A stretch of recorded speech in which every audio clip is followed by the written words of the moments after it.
This time they put up 30. But I would suggest that at least 25 of them were not serious candidates, they were just there to make up the numbers. The Conservative AM for the northern part of the county insists the challenge was a serious one.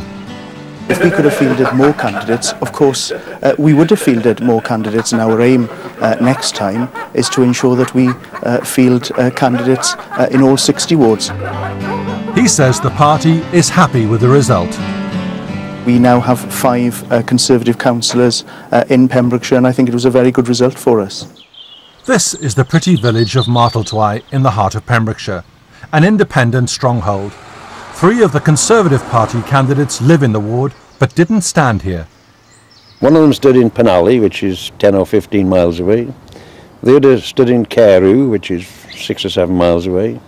And the other stood in my ward in Milford Haven Hakin, which must be the best part of 20 miles away.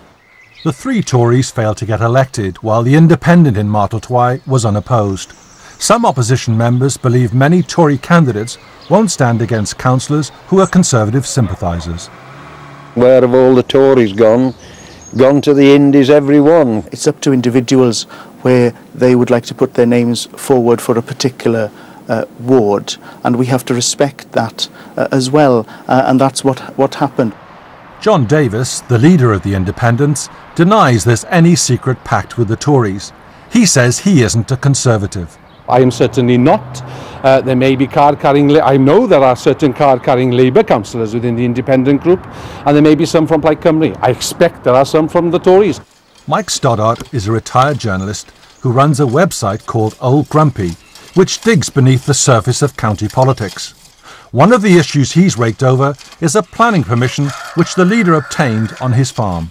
He got planning permission for a 2,700 square foot agricultural workers' dwelling.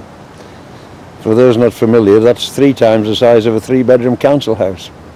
And then it transpired that before the planning committee made its decision, it sold the dairy cows on which the need for the extra worker was based. This is the leader's farm on the border with Carmarthenshire. He's always insisted he's done nothing wrong. I farm today as much as ever, I employ as many people as ever. I sold my dairy cows, but certainly had not sold my herd. Mike Stoddart says he should have told the planning committee that he'd sold the dairy cows. If that had been a benefit claimant on one of the council estates in my ward, and they'd failed to inform the authorities of the change of circumstances, they'd have been up in front of the magistrates' court. It was good old Pembrokeshire politics at its worst coming from Councillor Stoddart. Another councillor who has fallen foul of Mike Stoddart's campaigning is independent member Brian Hall from Pembroke Dock. I've discovered some very dubious expense claiming practices practiced by Councillor Hall, including making it from the Severn Bridge to Pembroke Dock in about 35 minutes. These were journeys he just couldn't possibly have made. Councillor Hall denies any wrongdoing. His ward is in Pembroke Dock. He resigned from the council's cabinet last March after a row over alleged threats he made against a reporter. But in the elections on May the 1st, he defeated the Labour candidate, former Welsh Assembly Minister Christine Gwither.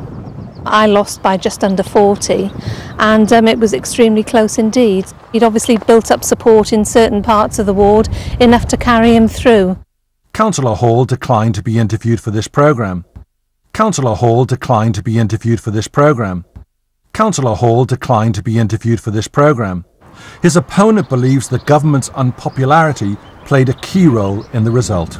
There was a very, very clear message. The 10p tax band was disastrous for us because it was hitting those people that we're here to protect.